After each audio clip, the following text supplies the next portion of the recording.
मऊगंज से पूर्व विधायक लक्ष्मण तिवारी ने पत्रकारों से चर्चा करते हुए शासन प्रशासन और सरकार पर तीखा हमला बोला है। उन्होंने मनगामा और मऊगंज की बिगड़ती कानून व्यवस्था को लेकर गंभीर चिंता जताई है।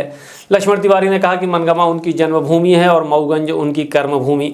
ऐसे में जब इन दोनों क्षेत्रों पर संकट आता है तो वे चुप कैसे रह सकते हैं। उन्होंने मनगामा में हुए हमले और मऊगंज विधायक प्रदीप पटेल के 5 जनवरी से डर के साए में लापता रहने को प्रदेश की कानून व्यवस्था के ध्वस्त होने का सबूत बताया।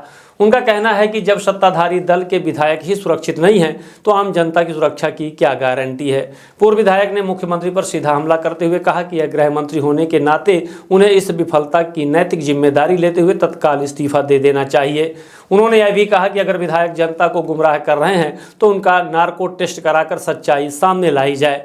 दोषी पाए जाने पर उन्हें जेल भेजा जाए। लक्ष्मण तिवारी ने कहा कि जनता ने विधायकों को समस्याएं सुलझाने के लिए चुना है, जमीन के खेल, भ्रष्टाचार और ड्रामेबाजी के लिए नहीं। अब समय आ गया है कि जनता गुंडा, भ्रष्टाचारी और बहरूपिया नहीं बल्कि सच्चा जनप्रतिनिधि चुने। उन्होंने किसानों की बदहाली पर भी सवाल उठाए। खाद के लिए किसान घंटों लाइन में खड़े हैं, टोकन के लिए धक्के खा रहे हैं और कभी कभी डंडे भी पड़ रहे हैं। बिजली विभाग पर निशाना साधते हुए उन्होंने कहा कि मनमाने बिलों से उपभोक्ता परेशान हैं, लेकिन अधिकारी और मंत्री मौन हैं। साथ ही उन्होंने यूजीसी मुद्दे को लेकर देश भर में बढ़ते आक्रोश का जिक्र करते हुए कहा कि सरकार को जनता की भावनाओं को गंभीरता से लेना चाहिए। अब सवाल यह है कि क्या सरकार इन गंभीर मुद्दों पर जवाब देती है या फिर जनता की आवाज़ को अनसुना करती रहेगी। तो मैं मनगामा और मऊगंज से जुड़ा हुआ व्यक्ति हूँ। आइए, मनगामा मेरा जन्मभूमि है और मऊगंज मेरी कर्मभूमि है। ये दोनों मुद्दों को जब मैं देखने को मिला इस अंतराल में कि दोनों विधायकों के ऊपर कहते हैं कि जानलेवा हमला हुआ, प्राणघातक हमला हुआ या उनके ऊपर हमला हुआ, वो जाने, परंतु लोकतंत्र में जब विधायक ही सुरक्षित नहीं है और विधायक इस तरह से राग लाप रहा है कि सुरक्षित नहीं है। एक विधायक मऊगंज का 5 जनवरी से गायब है और कई बार मोबाइल में आता है कि तुम ऑनलाइन सामान खरीद लेना, फलाना कर लेना, और हम 3 साल ऐसे बिताएंगे। तो जनसेवक होने का, जनता ने जनसेवक को इसलिए चुना कि उनकी समस्या को दूर करेंगी। हमको लगता है कि ये जनसेवक की सुरक्षा की जगह जनसेवक ही असुरक्षित है और गुहार लगा रहा। तो मेरा इसमें साफ साफ कहना है आपके माध्यम से कि या तो विधायक सही है तो कार्रवाई हो, अथवा अगर कोई विधायक इस तरह का नाटकीय रूप, बहरूपिया रूप लेकर और इस तरह का जो क्रियाकलाप कर रहा है तो इसका नार्को टेस्ट कराया जाए। नार्को टेस्ट कराकर सब ये बताया जाए, वरना अगर ये सही है कि विधायकों को खतरा है, विधायक सुरक्षित नहीं है, तो चूंकि इस प्रदेश का मुख्यमंत्री के साथ गृह मंत्री भी है, तो जिम्मेदारी लेते हुए तत्काल प्रभाव से इनको इस्तीफा दे देना चाहिए। ये बड़ा गंभीर प्रश्न है, ये कोई छोटा मोटा प्रश्न नहीं है। मैं आपसे निवेदन करना चाहता हूँ आपके माध्यम से कि मऊगंज में 2 तरह की बात है। एक तरफ शंकराचार्य का रूप बहरूपिया ले रहे हैं, दूसरे तरफ गुंडागर्दी हो रही है।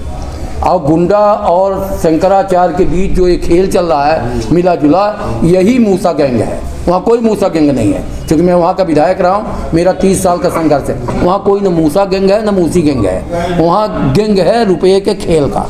खेल तमाशा चल रहा है रुपये का, और उस खेल तमाशा में जनता पिस रही है। इतना ज़्यादा क्राइम मऊगंज में है कि अगर इसकी विवेचना करा लिया जाए तो मऊगंज मध्य प्रदेश में नंबर 1 का ज़िला है, जहां नशा, अपराध और बहू बेटी का भागने का चलन, ये सब जो चल रहा है, ये मऊगंज अग्रणी भूमिका पर है। शर्मसार होता हूँ, मैं भी वहाँ का एमएलए रहा, और आज भी किसी जनता से पूछे कि लक्ष्मण तिवारी कभी थाने गए, आज भी पूछिए, क्योंकि मैं अब वहाँ नहीं हूँ एमएलए, आज पूछिए कि लक्ष्मण तिवारी का कार्यकाल कैसा था। तो चाहे मेरा दुश्मन से दुश्मन रहा हो, मैं किसी को फंसाने के लिए फ़ोन नहीं किया, किसी को छुड़ाने के लिए फ़ोन नहीं किया। हाँ, अगर अन्याय किसी के साथ हुआ थाने में बैठकर तो उसका फ़ोन किया कि न्याय दीजिए, इसको अन्याय नहीं कर रहा, अन्याय ना होने पावे।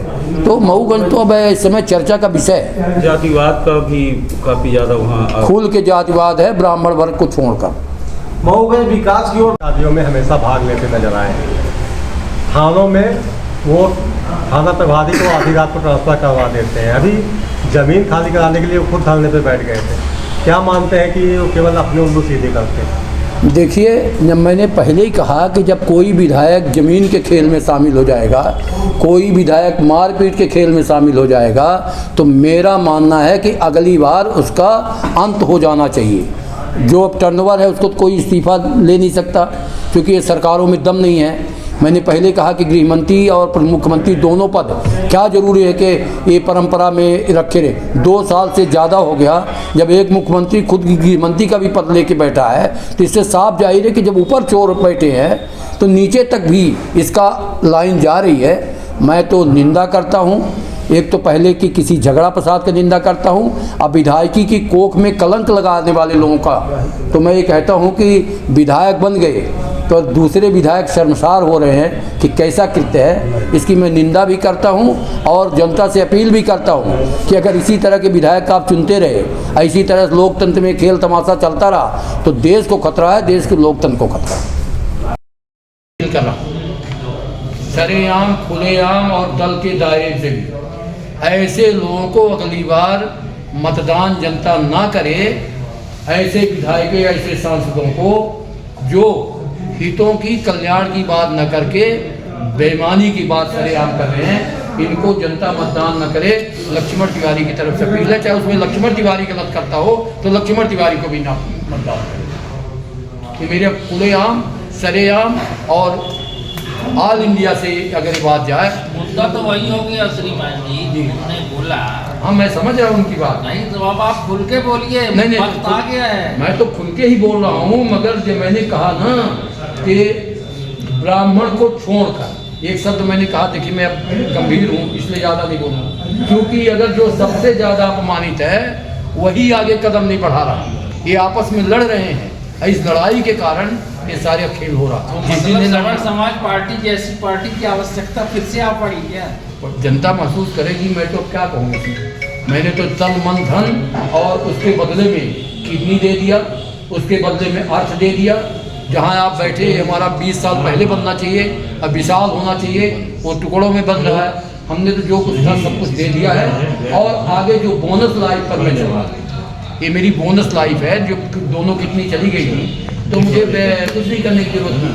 मैं बोनस लाइफ में हूँ और अगर कोई अग्रणी भूमिका प्रतिपादित करने के लिए कहेगा तो मैं तैयार हूँ। तिवारी जी, चुनाव की तैयारी पूरी है आपकी? चुनाव चलता रहता है, चुनाव लोकतंत्र है, इसमें चुनाव की हमें क्या तैयारी करना है। जिसे चुनाव का नहीं, चुनाव का यूजीसी का है, जिसको लेकर पूरा एक नहीं कर रहा, अन्याय न होने पावे। तो मऊगंज तो इस समय चर्चा का विषय है। जातिवाद का भी काफ़ी ज़्यादा खुल के जातिवाद है ब्राह्मण वर्ग को छोड़कर। मऊगंज विकास की ओर बढ़ रहा है कि नहीं? विकास के बाद एक शब्द उसी तीन अक्षर का और होता है, उसके तरफ बढ़ रहा है। विकास एक होता है, विकास है किससे तीन लाइन का और एक आगे का शब्द है, उसको मैं नहीं कहूँगा, उसके तरफ बढ़ रहा है। नहीं, नया जिला बना है और नया जिला हमने बनवाया।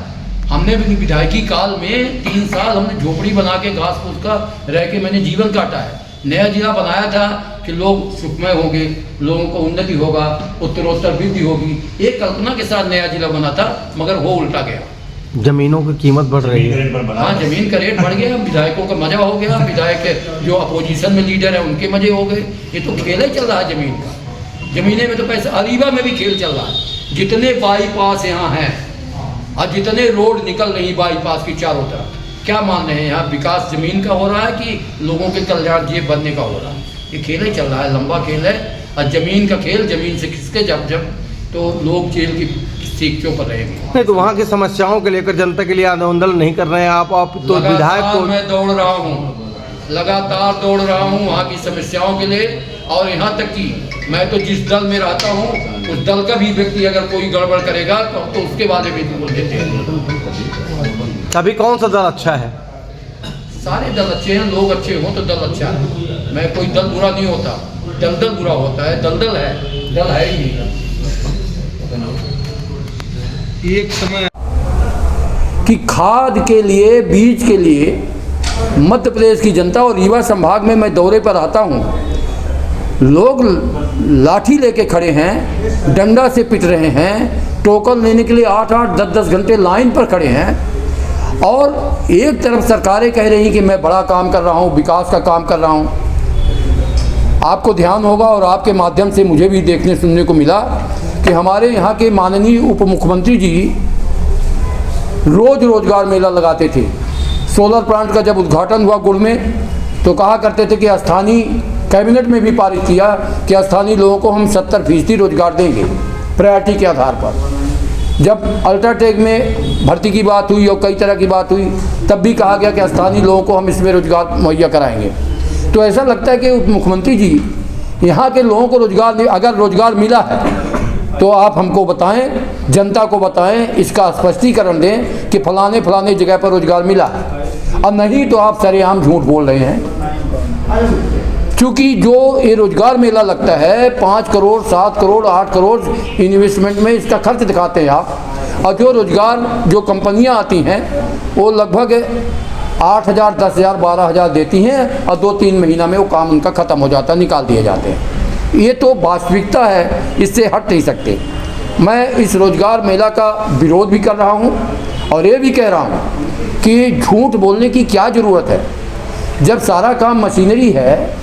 हम देखते हैं कि पूरा काम जब मशीनरी से है तो लोगों को रोज़गार दे नहीं रहे हैं, टेक्निकल आदमी को रोज़गार दे नहीं रहे हैं, तो आखिर ये क्या होगा। एक मुद्दा अभी तत्कालिक आया यूजीसी का।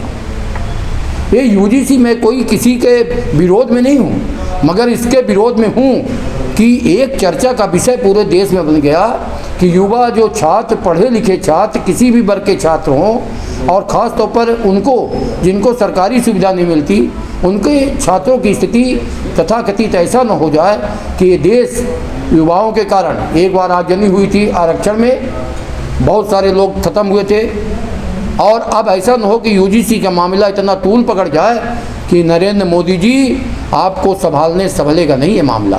क्योंकि मामला उनके पास से लड़के दुखी होकर जाएंगे जिनके घर में अभी कुछ धन धान्य है, उनके घर के लड़के दुखी हैं जिनके जो कर दे रहे हैं, जो टैक्सेस दे रहे हैं, और टैक्सेस देने के बाद आप सरकार चला रहे हैं। इसको समझने की जरूरत है। मैं समझता हूँ कि ये बहुत गंभीर मुद्दा है। अगर इसको सरकार टाइम रहते, समय रहते अगर नहीं चेती तो बड़ा गड़बड़ हो जाए।